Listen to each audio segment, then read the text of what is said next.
Music, get it all. 24 hours. On West Africa Democracy Radio. 94.9 94.9 FM Dakar. WADR. You can listen to us on 94.9 FM in Dakar through our website www.wadr.org.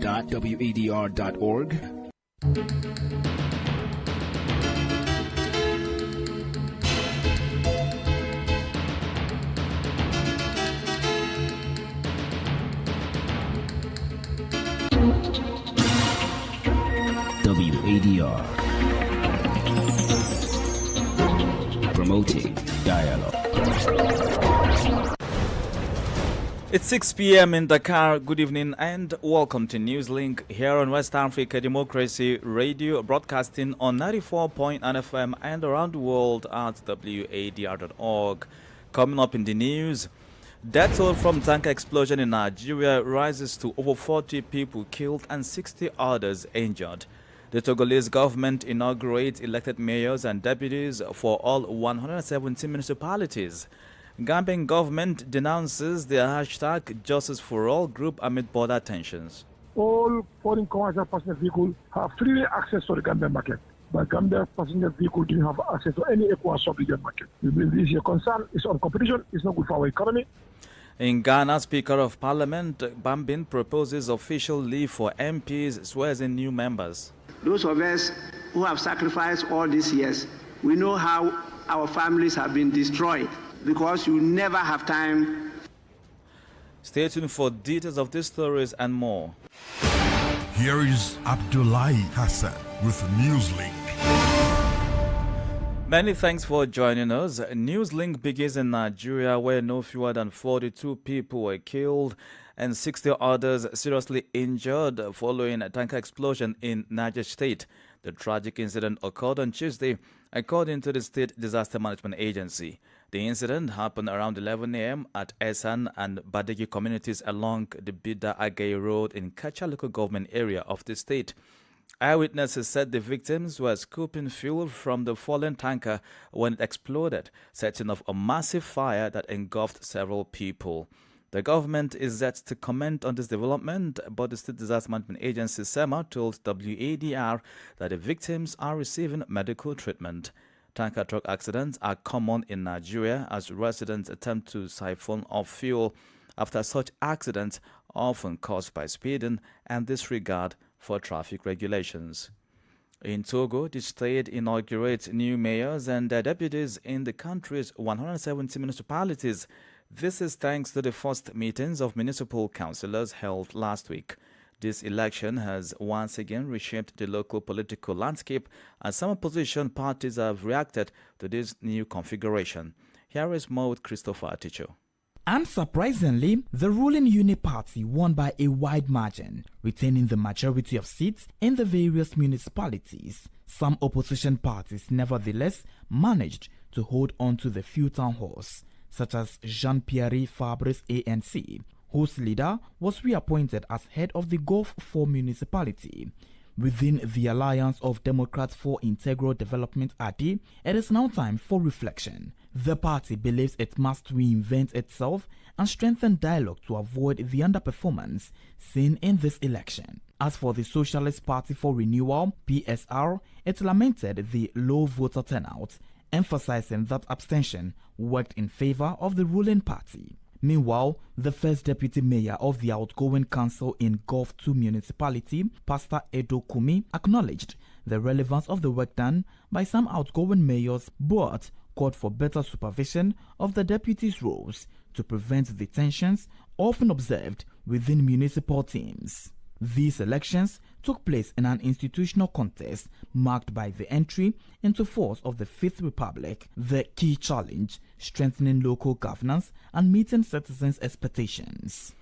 Christopher Ticho with that report filed in by WADR's Lome correspondent Sylvia Wedrago. Elsewhere in Guinea, mixed reactions are pouring in following the recent announcement regarding the deposit required for presidential candidates in the upcoming election. In the press release issued on Tuesday, the General Directorate of Elections, DGE, led by Jenabu Toure, announced that the deposit amount for presidential candidates is set at 900 million Guinean francs. estimated at $103,663. This decision has sparked significant discussion within the country as the December 28, 2025 presidential election approaches. In continuation of our candidate profiling in Saturday's presidential election in Côte d'Ivoire, we shift our focus to Henriette Lago, a former minister under former President Laurent Gbagbo, who is one of the 5 presidential candidates. Along with Simone Gbagbo, they are the 2 women running for the highest office this year. She advocates for a political changeover with women at the forefront of the political scene. One of her slogans is "Women's time has come." Sankule Janko presents her profile.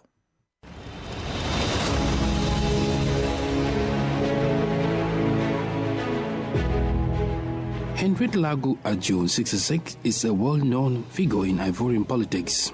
She began her political career alongside former Ivorian President Henry Konan Bédié before becoming close to another former president, Laurent Gbagbo. She worked closely with the highest levels of the Ivorian government, having served as Minister of Family, Women and Children on Laurent Gbagbo in 2000. Henriette Lago was also chairwoman of the board of directors of the former national airline Air Ivoire between 2006 and 2011. This presidential election is the second for Henriette Lago, who had already run in the 2015 election. At the time, she became the second woman to seek the highest office in Côte d'Ivoire. She received less than 1% of the vote. For this presidential election, she says she has grown, learned, and hopes to do better than her previous result. She spoke to our colleagues at France 24. Henriette Lago is running under the banner of the RPC PAIX Group of Partners for Peace. The platform brings together centrist parties. Henriette Lago advocates a political change in which women will this time be at the forefront of the political scene. In her social project, she places rural women at the heart of her political and socio-economic governance. A program focused on the empowerment, training, and financing of women agricultural producers. Henriette Lago says she wants to embody a change in women's power based on peace and social justice. Her ambition to transform the voice of rural women into a true driving force for national development. Since her early days in politics, she has always advocated for better representation of women in decision-making spheres.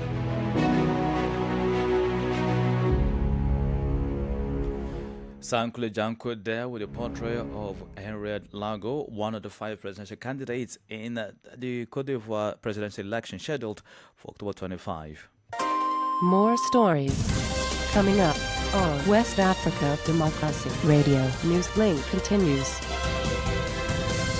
Remember, we stream live at wadr.org.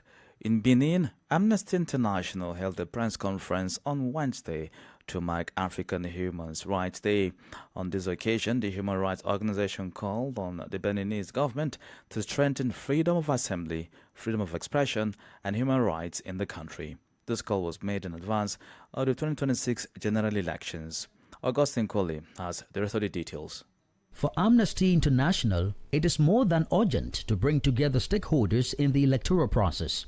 The Human Rights Organization has made a number of recommendations, including concrete reforms to the Penal Code to ensure respect for human rights in the country. The third document, a manifesto of commitment for the period 2026 to 2031, aims to place human rights at the heart of public debate before the general elections. Amnesty International plans to engage in discussions with political actors and civil society to secure concrete commitments. The Human Rights Organization's leaders indicated that they have engaged in discussions with several political parties. They are now calling for support from movements and associations to bring these reforms on the ground and prevent the legal framework from being used as a pretext for repression of assemblies and the media. Finally, the Human Rights Organization announced the technical proposals for the authorities and a call for citizens' vigilance to preserve the right to assembly, freedom of expression, and media pluralism as the elections approach. A report by WADR's Aziz Adam Sule in Cotonou and voiced by Augustine Colley. Similarly, African Union officials and human rights advocates have reaffirmed their commitment to promoting and safeguarding human rights throughout the continent. This pledge was made during the commemorative events for the African Human Rights Day held on Tuesday in Banjul, the Gambian capital. The ceremony took place at the opening of the 85th Ordinary Session of the African Commission on Human and People's Rights. Mahmoud Yusuf is the president of the African Union Commission, urging the implementation of legal instruments to protect human rights. Across Africa, significant progress has been made in advancing human rights. Yet, these gains remain uneven and fragile. The continent continues to grapple with armed conflict, shrinking civic space, and forced displacement, while also confronting new and complex human rights and climate justice. The African Union Commission, for its part, reaffirms its unwavering commitment to bolstering synergy with this Commission, supporting the implementation of its recommendations, enhancing member states' capacity, and mobilizing political will. Mahmoud Yusuf, president of the African Union Commission. Meanwhile, the Gambian government has denounced the group known as Justice for All. It accuses the group of using social media to incite violent actions, including the unlawful arrest of public transport vehicles from neighboring countries. Last weekend, individuals under the movement set up a roadblock at the country's border to protest alleged unfair treatment by Gambian transport workers, particularly drivers of passenger cars. According to them, this category of the road transport sector faces difficulties such as intimidation, harassment, and extortion to entering other West African countries. However, the Gambian Ministry of Transport clarified that the group is neither a registered transport union nor recognized by any official stakeholders within the country. To gain insight into the situation, WADR spoke with Omar Sisi, president of the General Transport Union of the Gambia. We understand we are all members of equal citizens, and also we have protocol who is governing the free movement within the sub-regions. All foreign commercial passenger vehicles have free access to the Gambian market, but Gambian passenger vehicles didn't have access to any equal sub-region market. We believe this is a concern. It's on competition. It's not good for our economy. It's not good for our interest in, economic growth and also our job creations. The Justice for All group that went on with that initial protest that was shared online, is it part of the Gambia Transport Union or a separate group that the Gambia Transport Union supports? It's not part of the Transport Union because this is a concern we have. But what we did is we prepare a policy document. We called resolution from our GTU meeting. We share with the government to look into the issue and discuss and way forward. Already we start discussing with the government on this matter and way forward. Discussion is ongoing. We don't exist all protocols. As far as we have a concern, we have a government in place. So we discuss with the government and see what can we do to solve the matter. So right now, that is the person of GTU. But GTU is not part of that. That blockade, yeah, for now. Omar Sisi, president of the General Transport Union of the Gambia, joins us later in the later half of the news for more analysis. In the meantime, the Liberia Anti-Corruption Commission, LAAC, has revealed financial losses to the government amounting to $6.5 million and $17.9 million Liberian dollars, respectively, stemming from corruption and misappropriation cases. LAC's executive director, Alexandra Zoe, said the discovery is a result of damages under investigation across various government agencies. Zoe said the Commission's investigation arm is actively pursuing numerous cases, with 98 currently under review involving fund misappropriation, procurement fraud, and other corruption-related offenses. And the time frame. So we identified 15 cases. Out of the 15 cases, we concluded investigation into 6 cases. We concluded investigation into the Ministry of Health, FARA projects. We concluded investigation into the National Water and Sanitation and Hygiene Commission, the WASH Commission, current officials of that commission. We concluded investigation into the Liberia Agriculture Commodity Regulatory Authority, the LACRA. We concluded investigation into the Monrovia Consolidated School System, MCSS case. We concluded investigation into the National Fishery and Aquaculture Authority, the NAFA case. And we concluded investigation into the Bureau of State Enterprises pays. So the total possible loss to government from these investigations that we have identified is United States $6,534,000 and Liberian dollars $70,966,000. Imagine if these money were used for the intended purpose, what we would have today as a nation. The Executive Director of the Liberian Anti-Corruption Commission, Alexandra Zoe, speaking there.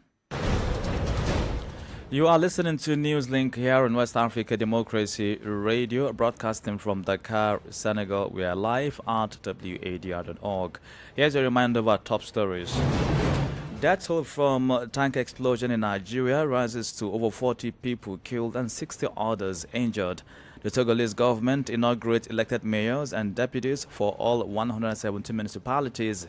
Gambian government denounces Justice for All group amid border tension. Still ahead in the news, in Ghana, Speaker of Parliament Bangbin proposes official leave for MPs, swears in new members. We do have the guest interview and sports news. Please stay with us. Fresh and breaking news all the time. Hear it first as the news breaks, only on West Africa Democracy Radio. Newslink continues. Many thanks for staying with us. The Speaker of Ghana's Parliament, Alban Bangbin, has proposed the introduction of official leave for members of Parliament, citing the demanding nature of their responsibilities and impact on their personal and family lives. He made the remarks on Tuesday as the House reconvened for the third meeting of the first session of the 9th Parliament. During the session, Speaker Bangbin also renewed calls for the construction of a larger parliamentary chamber to accommodate the increasing number of legislators. The Labour Act expects that you should also have some leave. Some leave is done all over the world. Members of Parliament have leave so that you can rest. Those of us who have sacrificed all these years, we know how our families have been destroyed because you never have time for your family. The Speaker also administered the oath of office to two newly elected MPs, Bedia Akwebedu for Akwetia and Professor Ali Duseidu for Tamale Central, both of the National Democratic Congress NDC. I, Seydou Muhammad Alidu, having been elected of Member of Parliament, do, in the name of the Almighty God, swear that I will bear true faith and allegiance to the Republic of Ghana, as by law established. Honorable members, you are most welcome, and I will hold you to two oaths that you've sworn. Speaker of Ghana's Parliament, Alban Bangbin. Politics, analysis on major news, social matters, and all. This is a guest. The guest segment takes you back to the Gambia, where the government has denounced a group known as Justice for All, accusing the group of using social media to incite violent actions, including the unlawful arrest of public transport vehicles from neighboring countries. Last weekend, individuals under the movement set up a roadblock at the country's border to protest the alleged unfair treatment of Gambian transport workers, particularly drivers of passenger cars. According to them, this category of the road transport sector faces difficulties such as intimidation, harassment, and extortion to entering other West African countries. To gain insight into the situation, WADR spoke with Omar Sisi, President of the General Transport Union of the Gambia. Thank you so much. This is a very important subject as far as the Gambia Transport Union is concerned, because we understand we are all members of ECOWAS citizens. And also we have protocol who is governing the free movement within the sub-regions. But Gambian commercial passenger transport workers didn't have any access to other ECOWAS countries. We believe that is on competition. That is not fair for all commercial transport workers in the Gambia. So in this regard, we have been engaging within the ECOWAS Commission, Senegalese government, and other stakeholders so that we can open our border freely, we can have access to each other's market. But still, this is a challenge for Gambian aspect. All foreign commercial passenger vehicles have freely access to the Gambian market. but Gambia passenger vehicle didn't have access to any ECOWAS sub-region market. We believe this is a concern. It's on competition. It's not good for our economy. It's not good for our interest and economic growth and also our job creations. For clarity's sake, Mr. Omar, the Justice for All group, the one that went on with that initial protest that was, online, is it part of the Gambia Transport Union or a separate group that the Gambia Transport Union supports?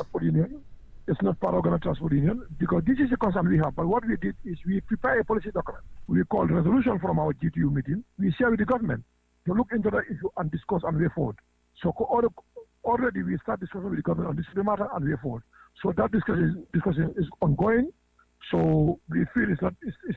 We don't exist all protocols. As far as we have a concern, we have a government in place. So we discuss with the government and see what can we do to solve the matter. So right now, that is the person you do. But GT is not part of that blockade. Yeah, for now. Supposing workers of the Gambia Transport Union are not allowed entry into other West African nations, but like you stated, other West African nations, transporters and goods from these countries can freely enter the Gambian economy or market. What are some of the discussions or complaints or restrictions, perhaps, that limit transport workers from the Gambia from entering these other countries freely? Gambia have only landed border with Senegal. In terms of trade, good in transportation, we have non-tariff barriers. We are moving, but on non-tariff barriers have been many. Blockage, unnecessary payments, harassments, these are there. But on passenger aspect, none of government passenger vehicles are transporting vehicle to. Because at border point, the customer will not give you the number one, the pass or a entering permit, or the group of people from that community will come and stop the vehicle. So we feel that's not fair. It's contravening the ECOWAS protocol and also it's not promoting free movement. And so what is the word that you share with members of the Gambia Transport Union to keep them motivated and keep doing what they do and serve the public to the best of their abilities without any necessary frustration or agitation? Yes, I know this is a concern. This is a harassment. This is a very unfortunate situation, but I will assure them. We are here for them. We are very familiar with this ECOWAS freedom, free movement. We are very familiar with the AFCFTA protocol and other international conventions. We give the assurance, let's allow us to complete our discussion with the government. Any, possible measures to make sure to protect the government transport workers in this subject matter. Any necessary action as far as Gambia interest is concerned, we're going to do it. Omar Sisi, President of the General Transport Union of the Gambia. And the sporting world, second day of the FIFA Under-17 Women's World Cup continues Wednesday, October 22 in Morocco, with Cote d'Ivoire, Nigeria and Zambia in action across their respective groups. Over in Group D, Nigeria faces tough test against France on pitch 1 following a 4-1 defeat to Canada in their opening match. The Flamingos are eager to bounce back against the Bluets, who impressed in their first outing. Meanwhile, in Group F, Zambia meets Japan on pitch 3 after a narrow 2-1 loss to Paraguay. The young Copper Queens will be looking to keep their qualification hopes alive. Elsewhere, host Morocco and Cameroon endured a difficult start, both suffering 2 straight defeats, which have severely dented their chances of reaching the round of 16. Meanwhile, Harvey Barnes scored twice after coming off the bench to help Newcastle inflict more Champions League pain on Jose Mourinho's Benfica with a 3-0 win at St. James Park. Anthony Gordon fired the Magpies in front as Benfica remain without a point in Europe's elite competition this season. Attacker Barnes was introduced just after the hour mark and made a massive impact with 2 composed right-footed finishes to put Newcastle well on course to qualify from the league phase. Newcastle climbed above Real Madrid and Barcelona to 7th in the Champions League standings. In other matches, Erling Haaland continued his superb goal-scoring streak as Manchester City claimed a comfortable 2-0 win at Villarreal in the Champions League.